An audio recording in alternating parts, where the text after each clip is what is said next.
Beginning in 2 Kings chapter 2, the beginning of the end of the prophet Elisha's reign as the highest and chief prophet among the many prophets of Israel and Judah was commenced. Now, Elisha's former master, who had been mysteriously removed from earth by God in a storm wind, had overseen the era when the spirit of prophecy in Israel seems to have been at its peak. But upon his disappearance, that same spirit began a rapid decline. Now, even so, Elisha held nearly as much power and authority and closeness to Jehovah as did his former master. In fact, we found out in chapter 2 that the Lord had granted Elisha a double portion of the prophetic gifting, and it was validated by means of Elisha being able to observe God's fiery horses and chariots.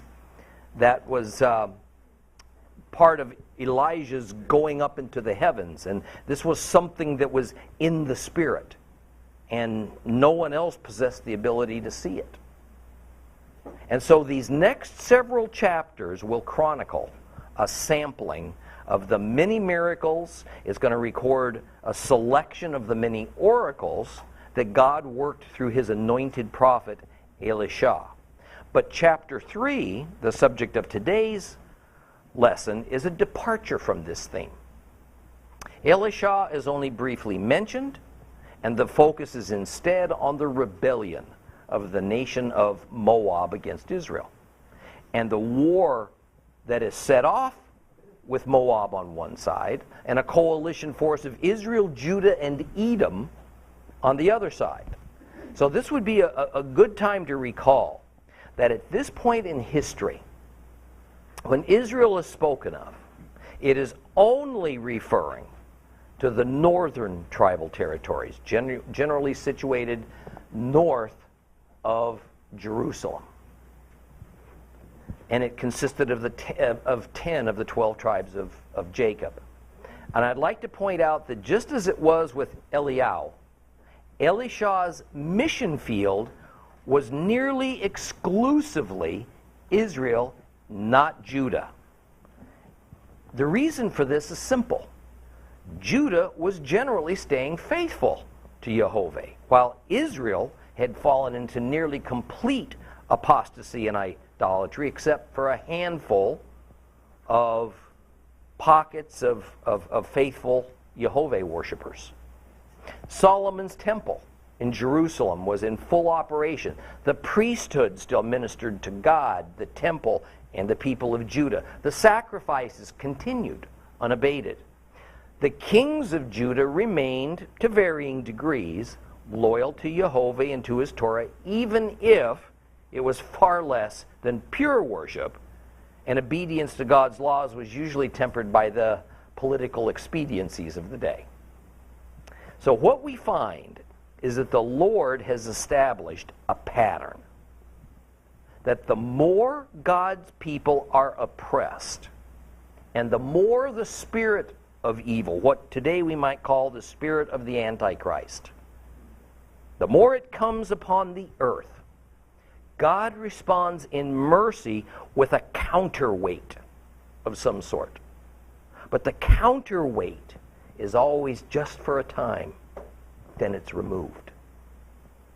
In the era of the Shoftim, the judges, during a time when Israel was only a loose confederation of Hebrew tribes and clans and was not yet a sovereign nation, the Lord would send deliverers called judges to deal with the several foreign oppressors that were making life difficult on the 12 tribes. But that was accomplished on a tribe-by-tribe, case-by-case basis.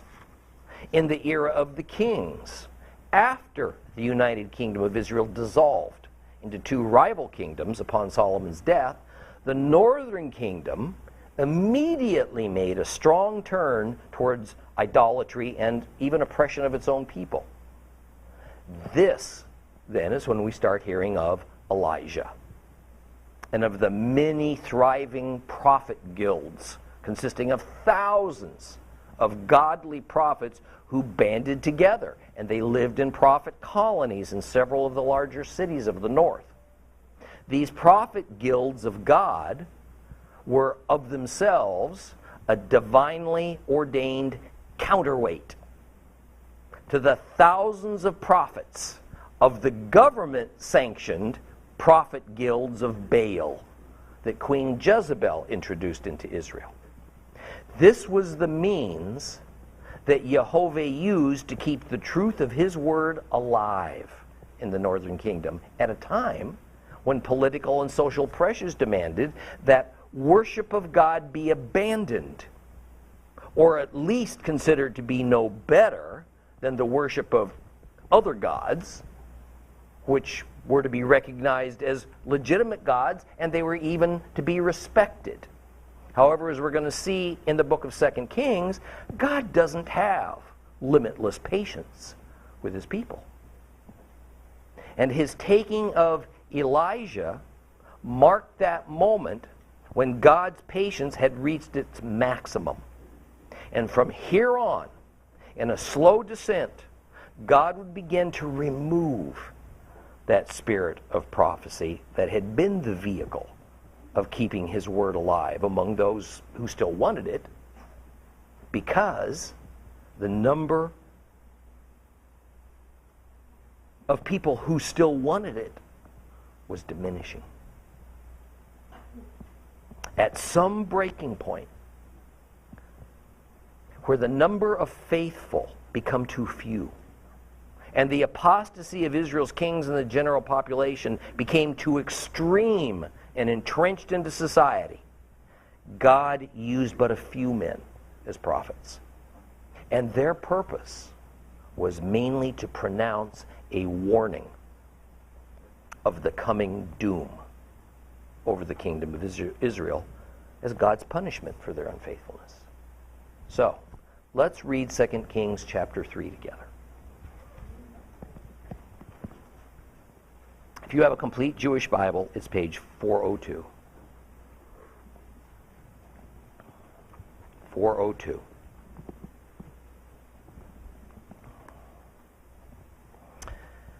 Jehoram, the son of Achav, began his reign over Israel and Shomron during the 18th year of Jehoshaphat, king of Judah, and he ruled for 12 years.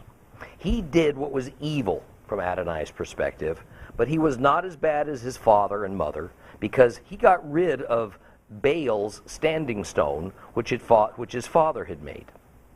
Nevertheless, he clung to the sins of Jeroboam, the son of Nebat, with which he had led Israel into sin. He never turned away from them.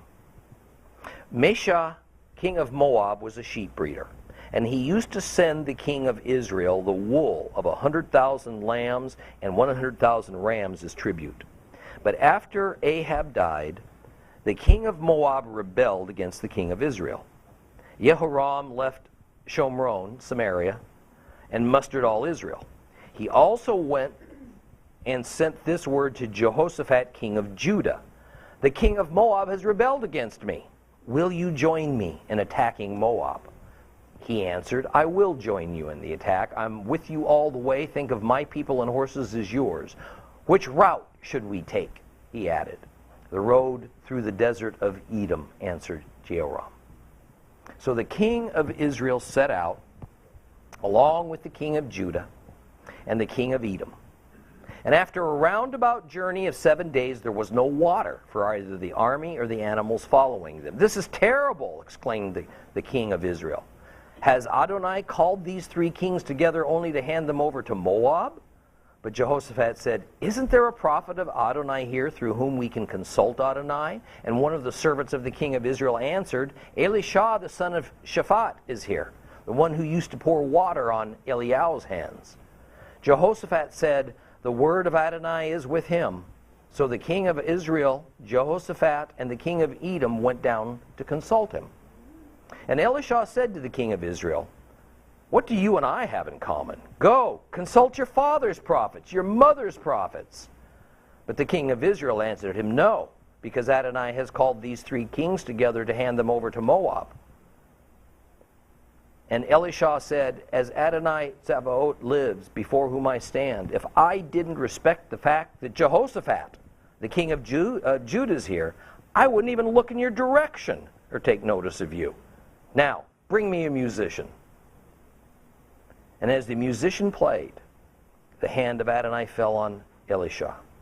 And he said, Adonai says to dig until this valley is full of trenches. For here's what Adonai says. You won't see wind and you won't see rain. Nevertheless, the valley will be filled with water, and you will drink. You, your cattle, your other animals.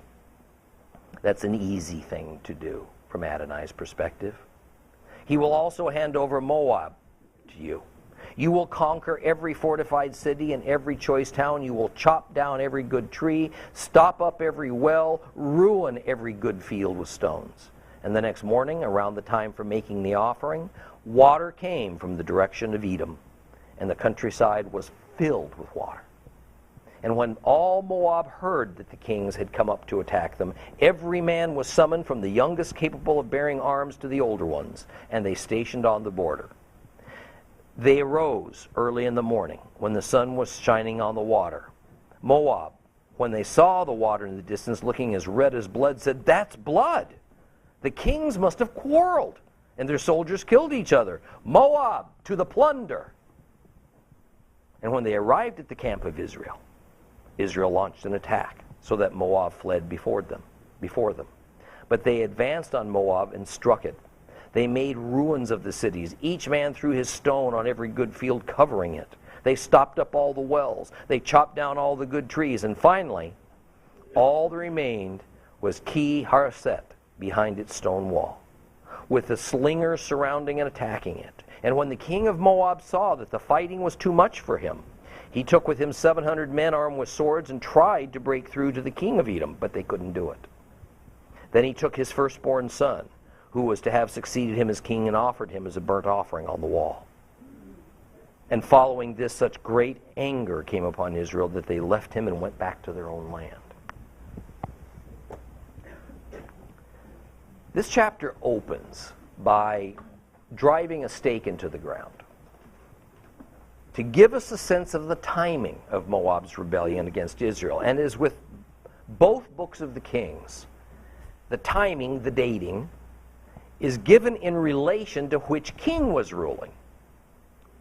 But because there were separate independent monarchies operating, one in Judah, the other one in Israel, then we are also given the timing in the form of synchronizing the reigns of a king of Israel in relation to a king of Judah. Now that's all kind of confusing for us, but more than sufficient detail for an ancient people who fully understood how this system worked and what it meant to convey. And wouldn't you just know it, the timing given to us in verse 1 doesn't seem to match with the time given in an earlier chapter about these same kings. Here's the situation. Jehoram, son of King Achav and Queen Jezebel, and therefore the brother of King Achaziah, they had the same parents, he was now king over Israel, the northern tribes. Okay? And this was because Achaziah, his brother, had died of injuries from accidentally falling out of a second-story window. The problem with this timing is this. We're told that Jehoram became king of Israel in the 18th year of Jehoshaphat's reign as king of Judah. But back in chapter 1, verses 17 and 18, we're told that Jehoram became king of Israel in the second year of the reign of King Jehoshaphat's son, who was also named, just to confuse things worse, Jehoram. So, which is correct? Did Jehoram of Israel become king during Jehoshaphat's reign, or was it 2 years after Jehoshaphat's reign when his son was now ruling? Surprisingly, there's actually no discrepancy here. Okay? Many months ago, we discussed how it was among his Middle Eastern kings, including Israel and Judah, to have a kingship that was called a co-regency. In other words, two kings would be sharing the same throne simultaneously. This generally happened, not always, when the current king became too elderly or ill or incapacitated. So he named his son a successor, and he was immediately installed. Sometimes the current king was so determined that a specific son become his successor, he didn't want to take any chances of any kind, of a political intrigue or some hanky-panky upon his death. So he ensconced that favored son as the next king during his lifetime. Make sure it would happen. That son was immediately coronated, but the father didn't step down. Rather, we had now kind of a senior king, the father, and a junior king, the son, ruling cooperatively. This arrangement is what scholars call a co-regency. That's what explains away this seeming discrepancy. So in fact, Jehoshaphat and his son, Jehoram, were ruling Judah together.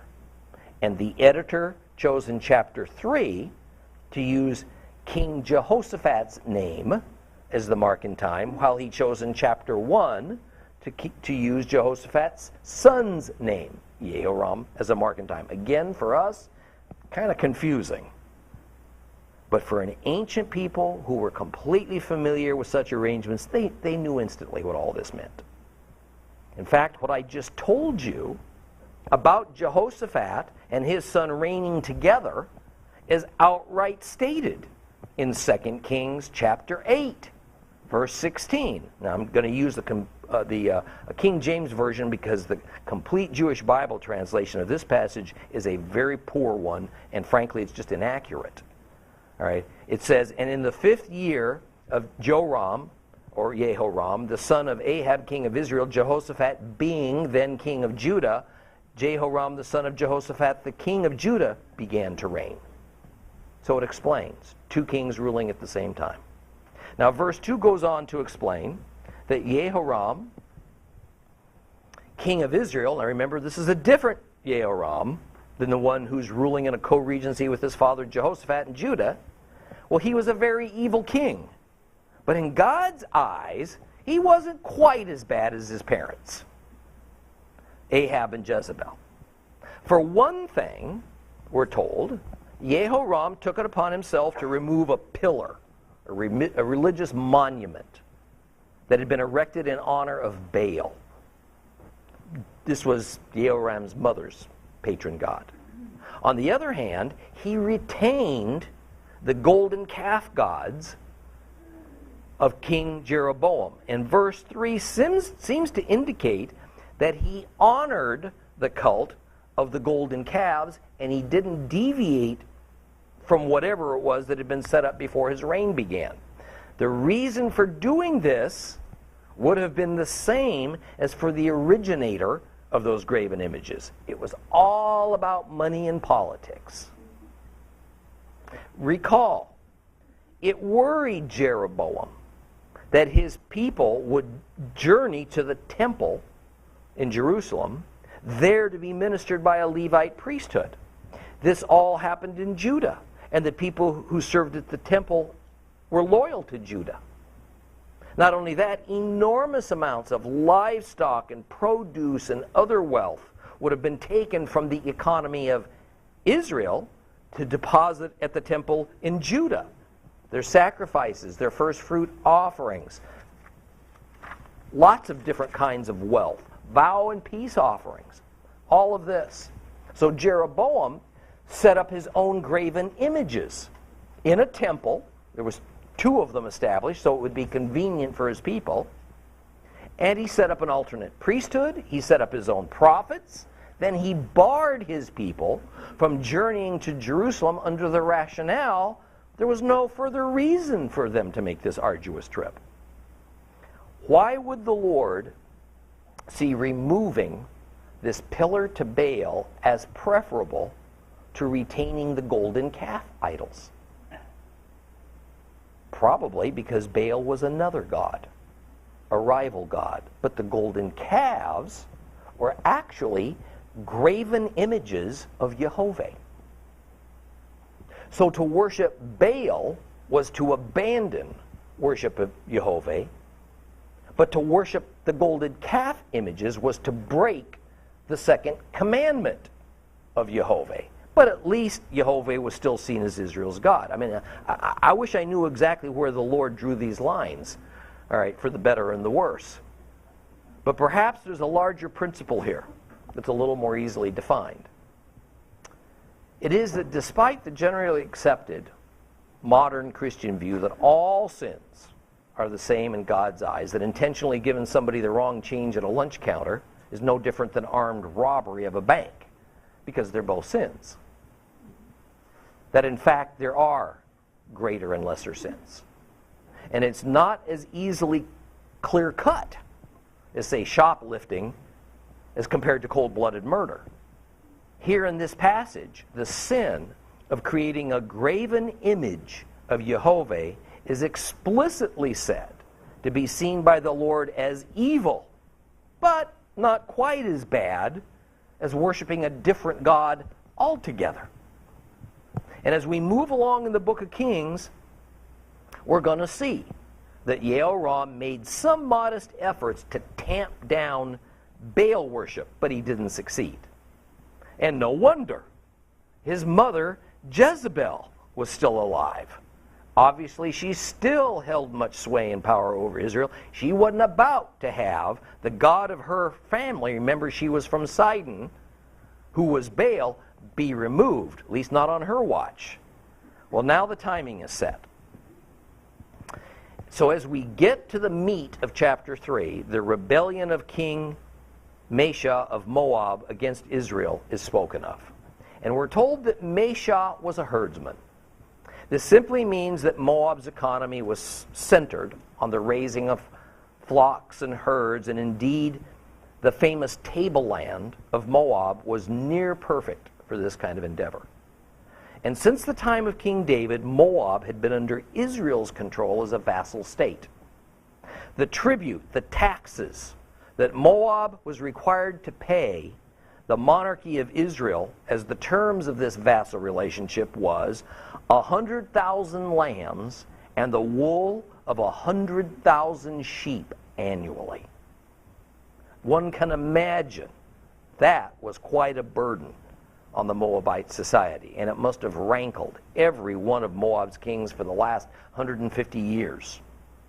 But another thing is to notice that Moab was not under Judah's control, only Israel's.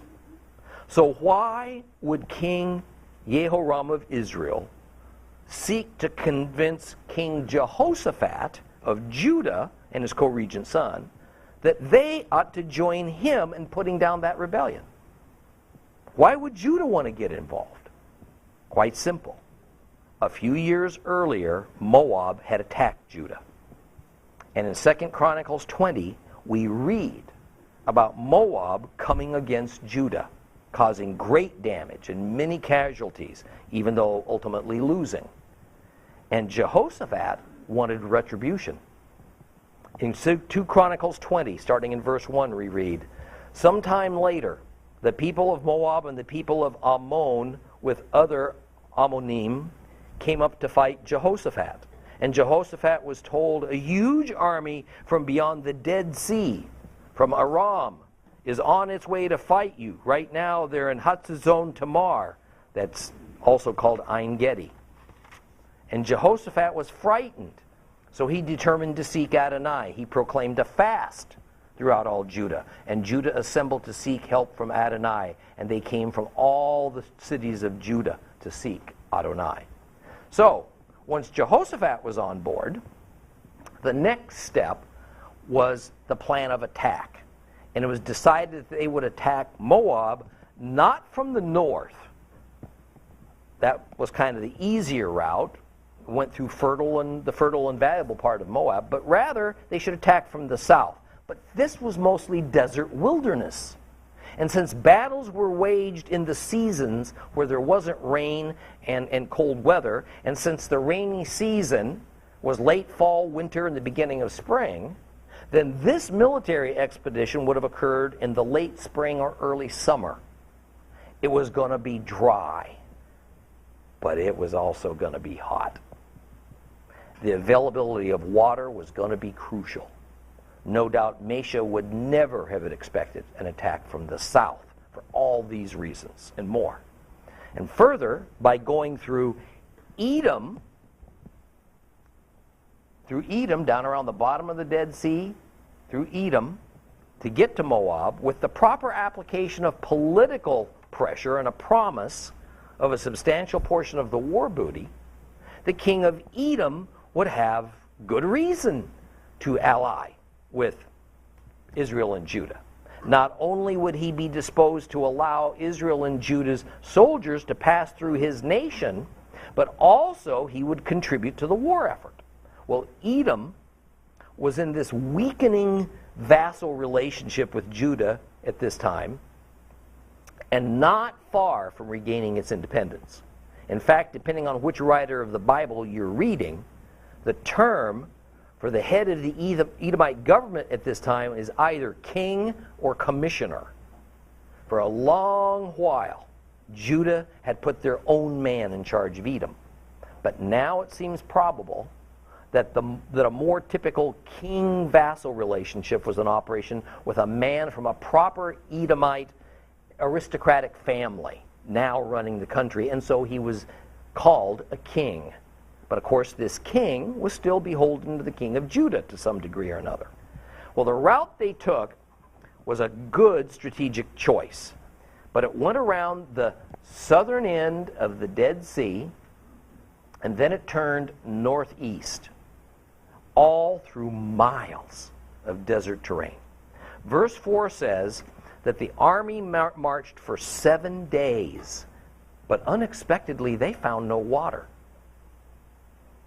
In those days, very little water could be transported with them. It was simply too heavy and unwieldy to carry, so they went to known places along the way where water was usually present. But in this case, all those sources were dry, and now they were in great danger. So in verse 10, Jehoram, king of Israel, is said to have claimed, "Alas," in the sense of, like we have it in our complete Jewish Bibles, "Oh, this is terrible."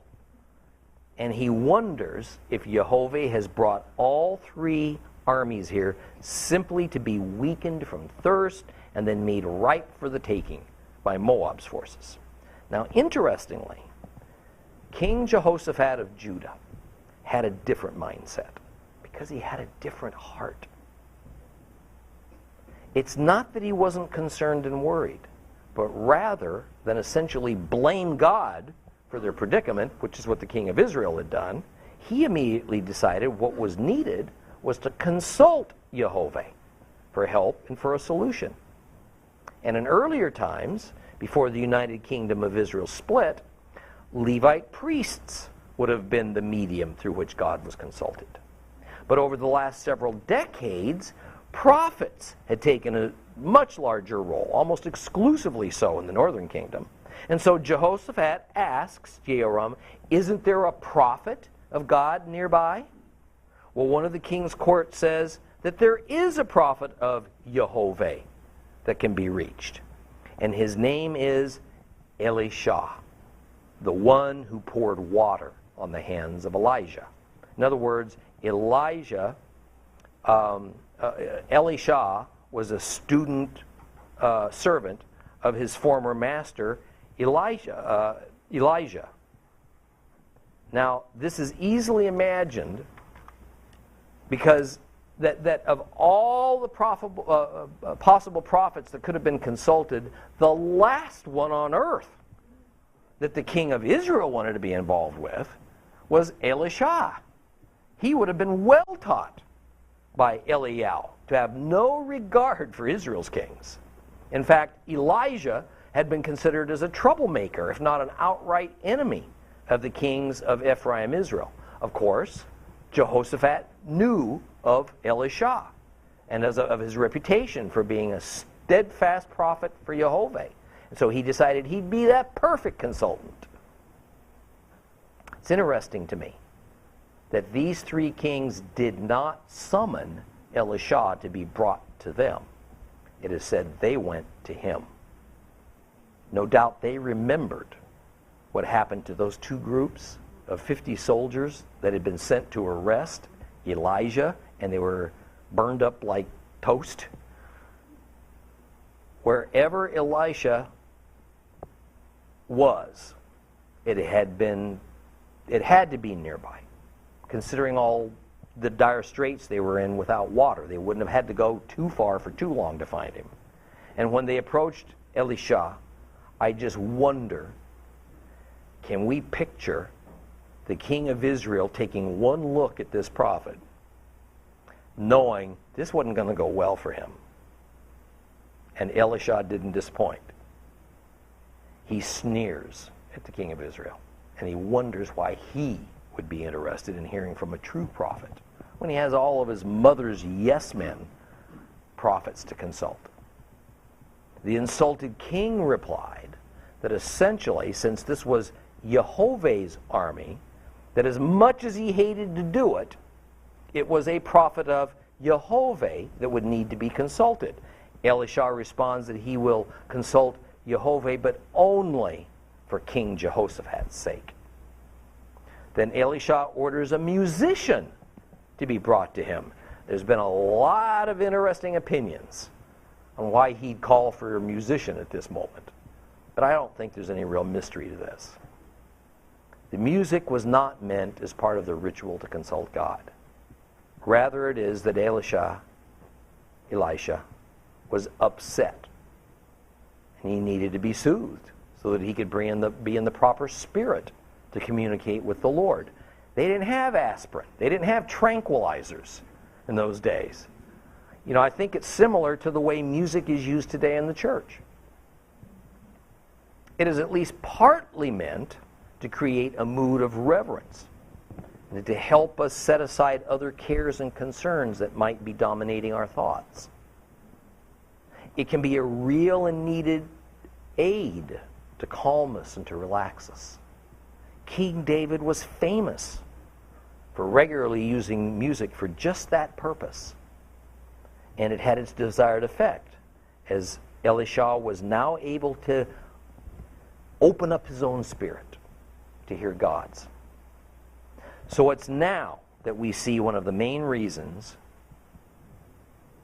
that this matter of the rebellion of King Mesha of Moab was inserted here by the editor of the book of Kings. It is to bear witness to yet another miracle of God brought about through his prophet Elisha.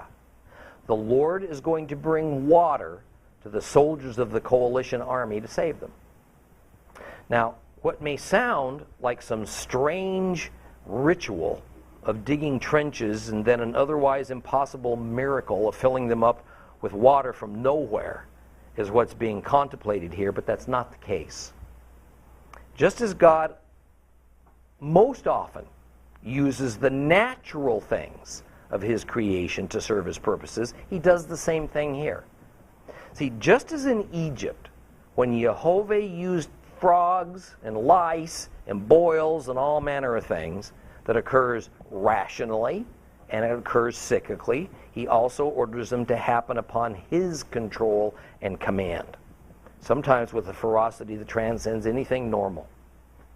Thus, the plan is that these water reservoirs will be dug, and then God will cause them to be filled.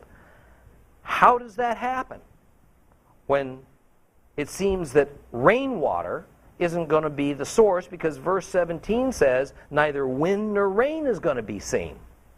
Actually, it's going to be because of a flash flood.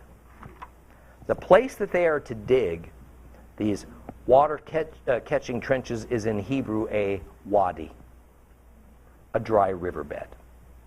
And at the end of the dry riverbed, usually miles away, are mountains. And what happens is that it rains on these barren mountains that are made out of just rock in Israel. They gather together, the runoff gathers together into a rushing torrent at the bottom of the mountain, and it quickly flows down through these wadis. And I can tell you that this is a dangerous and a common occurrence in Israel, that unaware hikers walking in a wadi are suddenly, without warning and under a cloudless sky, caught up and swept away by a fast-moving flash flood. It's because the source of the water is far enough away that the thunderstorm that has drenched the mountain source of the water, it's not even visible to those hikers.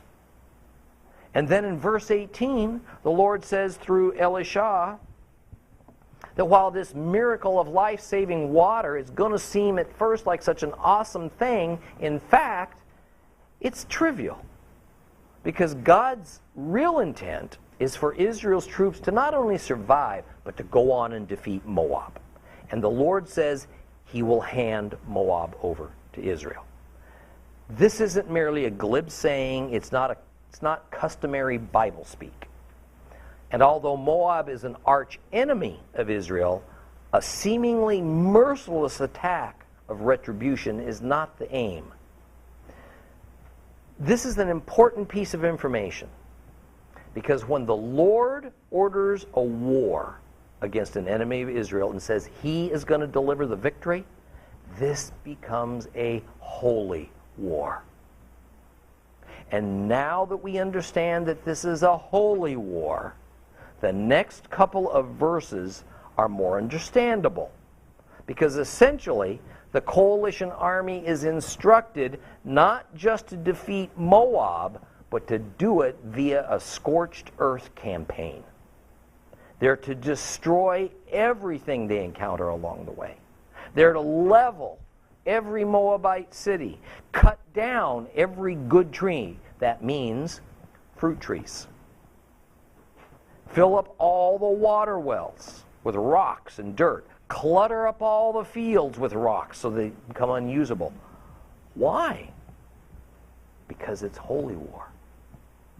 And the rules of engagement of holy war are that since Jehovah is the warrior leader who defeats the enemy, all the spoils of war belong to him. It all becomes his holy property. And since we're talking about physical booty being turned over to a God who's a spirit, the standard way this is accomplished is by destroying it, burning up what can be burned up, and thus taking any possible use of the spoils out of the hands of men. This is according to the law of Herem, the law of the ban.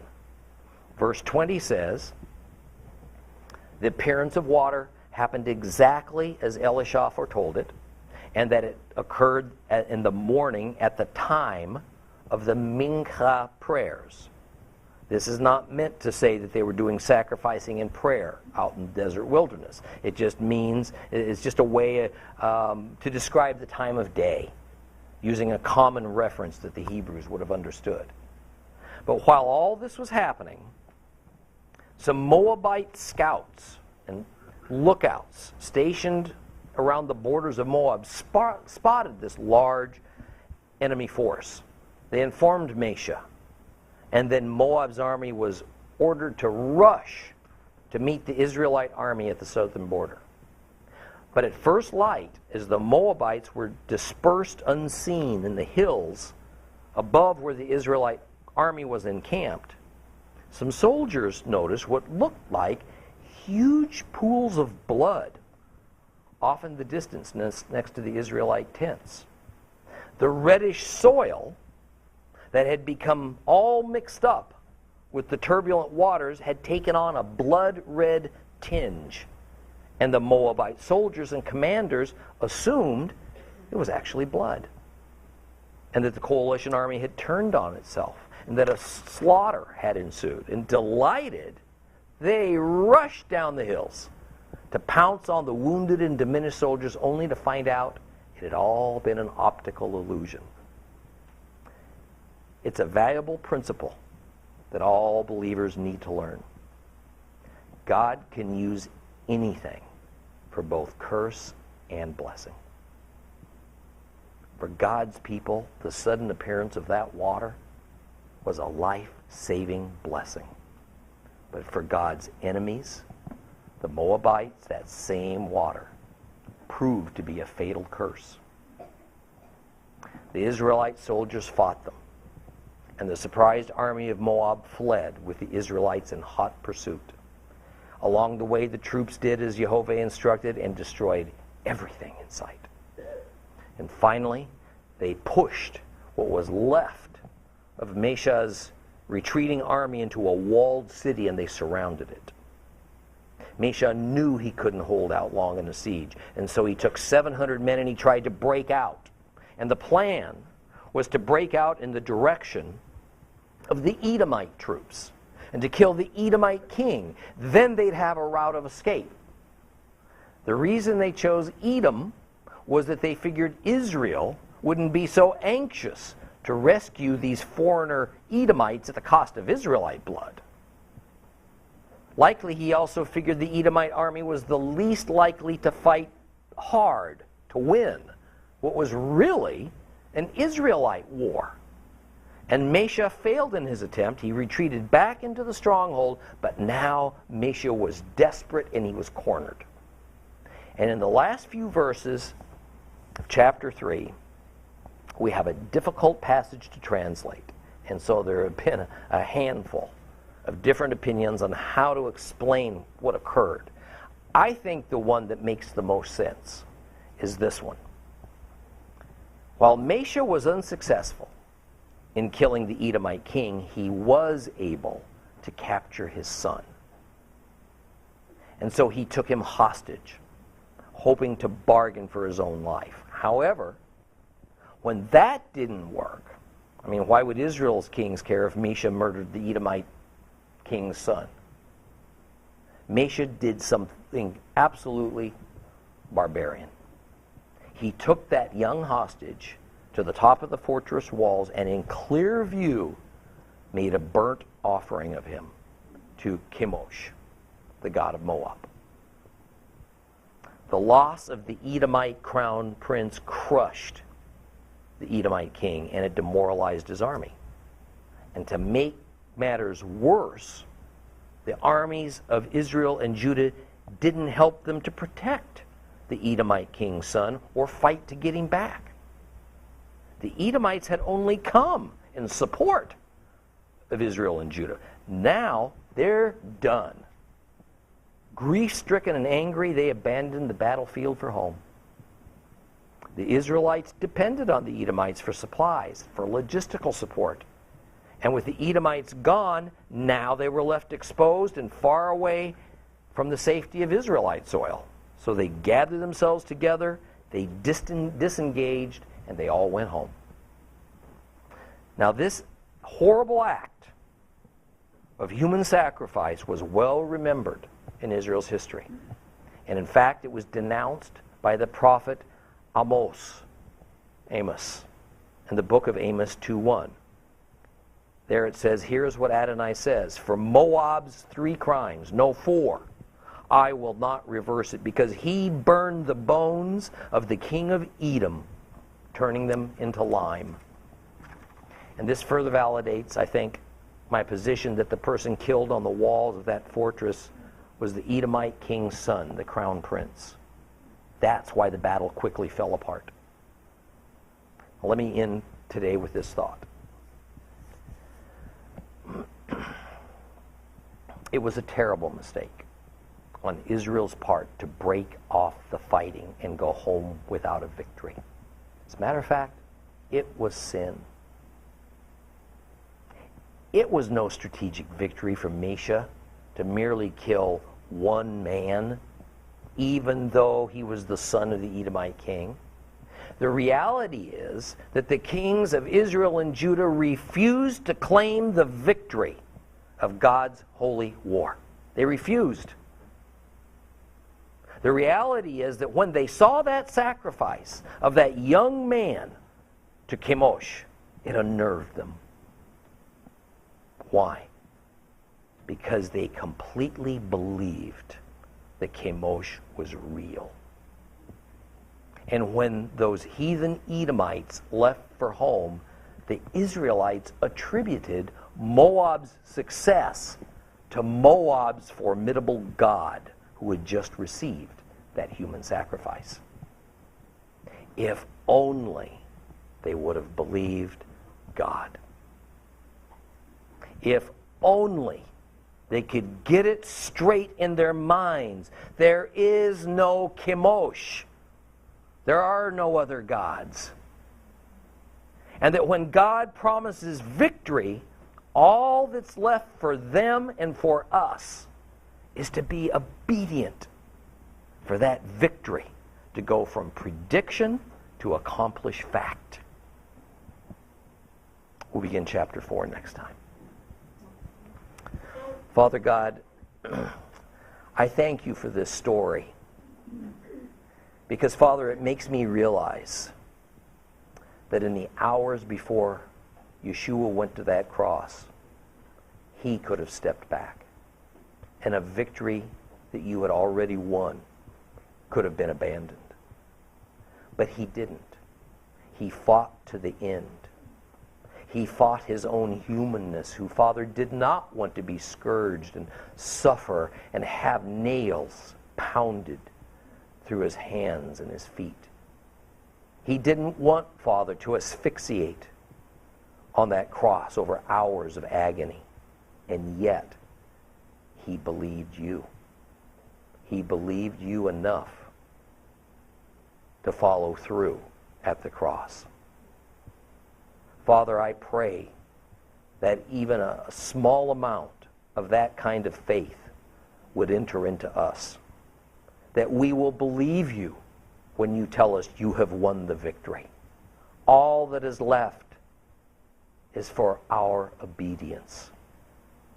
Our obedience to the God of the universe. Father, the only other thing there is to be obedient to is our own evil inclination. Or El Shaitan, the great Satan, the great adversary that wars against you.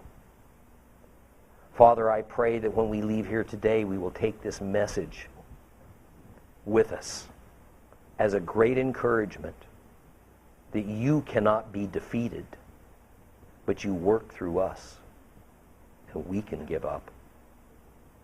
But Father, that giving up is at best defeat, and at worst a great sin, for we have denied the truth that you will never be denied victory.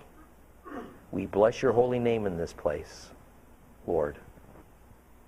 And we leave here today, I think, better than when we came, because we spent a little more time with the God of all things.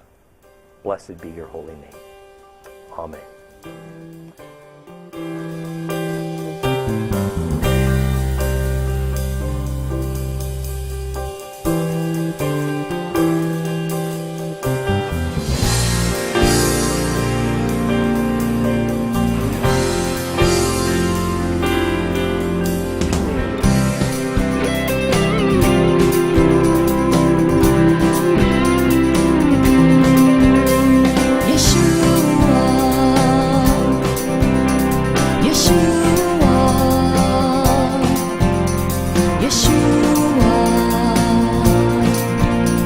Yeshua,